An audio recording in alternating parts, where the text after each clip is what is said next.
Hey everyone, and welcome to the CFC Chat YouTube channel.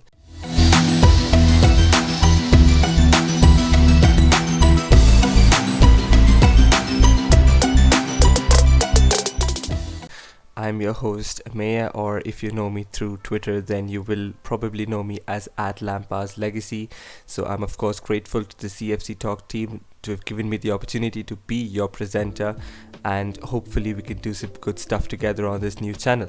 So the first topic that we can talk about today is the Fikayo Tomori news. Now, of course, it has been confirmed by Fabrizio Romano, well, basically confirmed at least, as he says that the deal is set to be completed. Fikayo Tomori could leave on loan to AC Milan in the next couple of days, and as in his own words, here we go, expected soon. So the details of the deal, of course, which are provided by him, is that it is a loan with an option to buy at 30 million euros at the end of the loan, and of course we have to take into consideration that it is not an obligation to buy but rather an option to buy. Now, just to talk about Fikayo Tomori a bit first, I think he joined the Chelsea academy as at the under 8 level, so he's been at the club for quite a long amount of time. He's of course 23 now. He had a pretty good season last year, rather half good season last year. I think he established himself as one of the best centre backs, in fact partnering Zuma and having some memorable games there. In fact, he also scored our goal of the season away to Wolves. Well, the story is, sort of inspiring because he stayed at the club only because David Luiz left on deadline day in spectacular fashion to Arsenal. I think if David Luiz had stayed at the club, Tomori was probably looking at another loan, on the back of a pretty successful loan at Derby County where he won their Player of the Year award under Frank Lampard. So I think Tomori, it's obviously very sad to see him go because he is a fan favorite. He has come through the academy, and he was someone who was written off before the season began. I'm talking about the season before this, of course, Frank Lampard's first year in management at Chelsea Football Club. He was basically written off. But then he came back, he established himself as one of the best centre-backs at the club, and Lampard himself said it right. At the beginning of the season, everyone expected him to be the fourth choice, but by basically, the January transfer window, he had established himself as probably the number one or number two choice alongside Kurt Zuma. So I think it is of course very sad to see him go, and I think the AC Milan move is also quite tricky because it is a foreign country, it is new languages, new systems, so Tomori could take a bit of time to adjust there, but also to take into consideration that Simone Kjaer and Alessio Romagnoli of AC Milan have formed a formidable partnership this season, and they're probably one of the major driving forces as to why AC Milan are sitting on the top of the Serie A table this time around. Apart from that, Kalulu also partners Romagnoli in the absence of Kjaer. So I think that it could be a bit of a task for Tomori to break into the AC Milan team as well.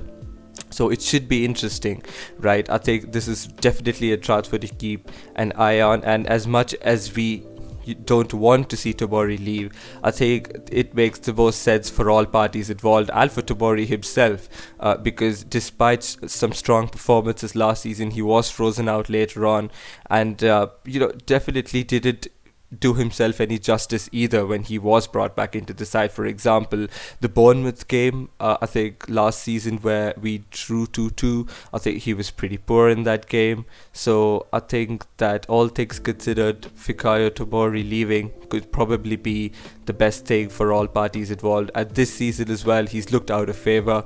I think to begin with, we had 5 centre-backs, and Tomori, being the youngest of them all, I think was always susceptible to not being part of the matchday squad, and that's shown. I think he came on against Liverpool after Christensen was sent off in our home game, but after that he's just been frozen out of the squad. And even against Morecambe, right, I mean, all of us would have definitely expected him to start against Morecambe, but then he just came off the bench for the last 15 minutes or so.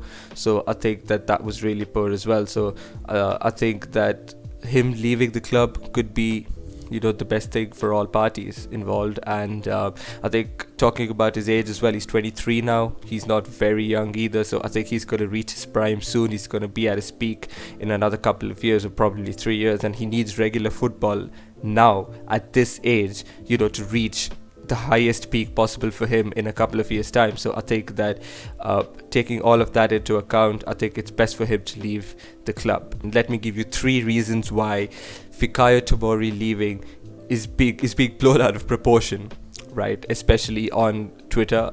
So I think the first reason, of course, is that we keep forgetting that it is a loan with an option to buy and not an obligation to buy. So I think that there is a very good chance that Tomori does come back from his loan at AC Milan, especially considering the fact that the amount is 30 million euros, which seems very meager to someone like Roman Abramovich, for example, or the other Premier League clubs who have wealthy owners. But it is not the case with the other leagues, right? The Premier League is, of course, the richest league in the world for a reason. And so we're made to believe that 30 million euros is actually, it's actually peanuts, but it's not, especially in the current market conditions, which has been affected by the pandemic. I think that AC Milan could find it very difficult to come up with 30 million euros and might be unwilling to spend that amount, especially if he fails to break into their first team. So I think that there is a very good chance that Tomori could come back on loan from AC Milan come the end of the season. So we might not have to be as worried about it as we are. Now, the second option, of course, is that Chelsea is most likely to sign another centre-back in the summer. I think we keep getting linked with so many centre-backs. Jose Maria Jimenez of Atletico Madrid. More recently, we are also linked with Theo Upamecano from Leipzig, who is one of the best young centre-backs in the world. And we, of course, continue to be linked with Declan Rice, and obviously it's a question of when and not if Declan Rice signs for Chelsea Football Club, especially if Frank Lampard remains in charge. So, and we have seen that Declan Rice could also be deployed as a centre-back, and we have seen him deployed as a centre-back in his academy days at Chelsea. So I think that it could be a possibility, should Declan Rice come to Chelsea, that he might be tested as a centre-back as well. So I think we are most definitely certain to sign another centre-back in the summer, especially with Thiago Silva. He's 36, I think he turns 37 soon, so I think it might not be the wisest to give him a starting role next season. He has, of course, proven that he can do the job this season, but as we have seen in the case of Branislav Ivanovic and also Azpilicueta more recently, even John Terry under Antonio Conte, I think defenders decline very fast, right? I mean, they could be playing at their peak for 1 week, and then the next they've declined immensely. So I think that taking all that into consideration, we have to be wary of Thiago Silva's age, and even if we do offer him that 1-year extension, which the club can, I think that his playing time next season is going to be significantly reduced. So I think we will sign a centre-back in the summer, and of course we'll also be keeping Kurt Zuma at the club, who has been pretty good of late. So I think taking all that into consideration, Tomori might not be a big miss, especially in the near future, should we sign another commanding centre-back. And the third reason, and this is a major reason, in fact, and I think the reason is Mark Gahey. He is a Chelsea product. I think that Mark Gahey was on loan at Swansea City this season in the Championship. I think he joined them last season in January as well. So and he's been excellent, right? And if we do speak to so many of the fans, they consider him to be one of the, if not the best, but definitely one of the best centre-backs of the Championship. And it's easy to forget that he's just 20, and he's great in the air as well. He's pretty good with his feet, prefers to do short passes.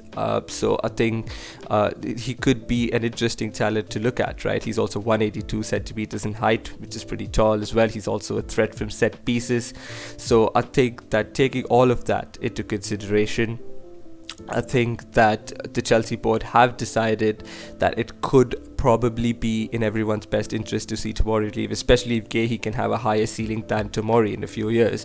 And we have seen his stats this season, and it's actually quite incredible. He has 28 tackles and 34 interceptions in 21 appearances, and he's played 21 of the 24 games which Swansea have played in the Championship. So I think that is something incredible too.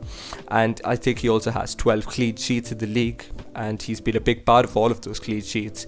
So I think that taking all of that into consideration, Mark Gahey could be integrated into our squad sooner rather than later. Also, not to forget, we do have Malang Sarr out on loan.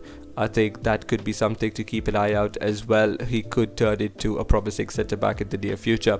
I think if we do take those 3 points into consideration, Tomori leaving might not be as significant as it sounds. Of course, if he does go on a permanent and become the next world beater, as we have seen in the past with De Bruyne, with Salah, and of course with Lukaku, I think it is a big possibility. But I think that if you look at the current situation and how it is right now, I think that we cannot pressurize him to stay.